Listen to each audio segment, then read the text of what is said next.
If I venture into one more company that tells me that they've adopted continuous improvement, I think I'm going to snap.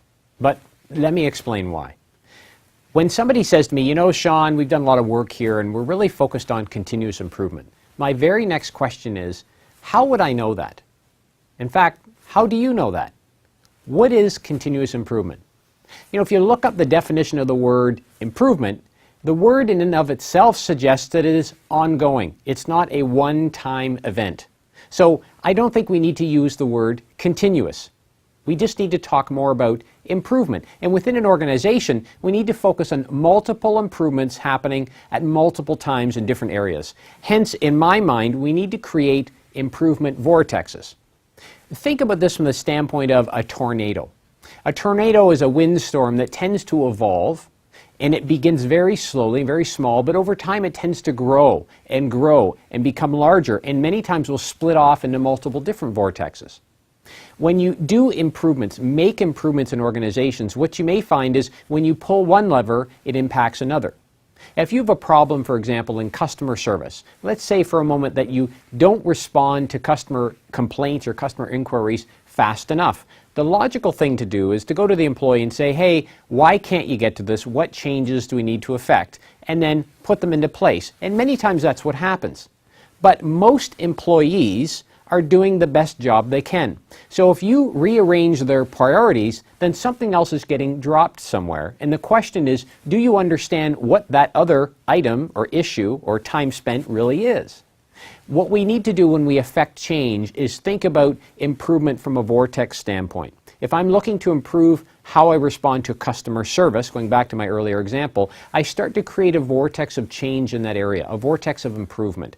But that may spin off to another area. If that employee says, I can't answer the phone quickly because I'm filling out a report for the sales department, then I may go into the sales department and create another vortex of improvement there because they need that report, and it's creating a time drain on the other employee.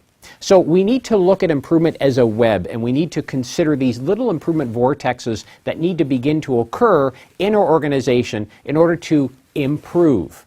So I wanted to share with you specifically 4 ideas that you can incorporate to create improvement vortexes and get away from the notion of continuous improvement. First off, we need to have a way to effectively assess cause. Think about this from the standpoint of a scale. When I place objects, items that have weight on one side of a scale, what tends to happen is that side of the scale drops. It lowers. And by doing so, the other side of the scale comes up. That's what's occurring, further to my earlier example, when we make a change or an improvement in one area.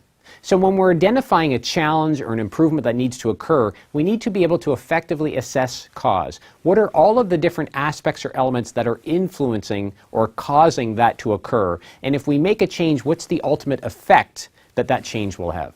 Secondly, we need to identify opportunities that are before us. You know, the old saying goes that we need to capitalize on low-hanging fruit. When you think about affecting improvement, there are short-term improvements, things that don't take that long, and there are longer-term improvements, things that will take much longer to plan, assess risk, and to put into place. So we need to fully understand what are all the different opportunities we have to make improvement. Third, we need to have what I call an innovative mindset.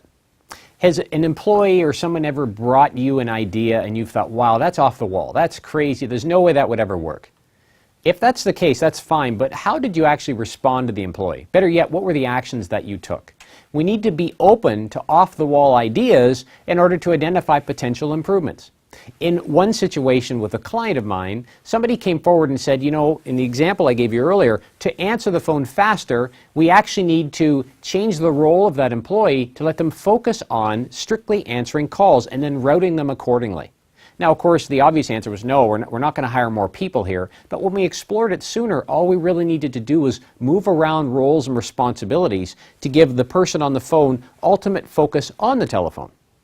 Last but not least, we need to build momentum. If I identify for you new potential solutions and ideas, but we don't act on them quickly, we lose the buy-in from the people that are involved, whether they be managers and employees. So you go back to the short-term opportunities versus long-term. We need to quickly capitalize on the short-term opportunities and keep communicating and working towards those longer term opportunities. And by doing so, we start to build momentum and change. We start to grow that vortex that we're trying to grow. So going back to the original premise of this video, I talked to you a little bit about the idea that continuous improvement is an oxymoron. What I want to suggest to you is that when you think about your organization, don't think about blanketing it with this idea of continuous improvement. Think about building improvement vortexes throughout the organization, some large, some small, moving at different speeds, but all with the intent of creating lasting improvement. Because it's by having lasting improvement that you will improve your business, you'll improve your profitability, and by applying these ideas, you'll engage employees, which means you'll also have greater productivity and greater morale. And who doesn't want those relative to their business?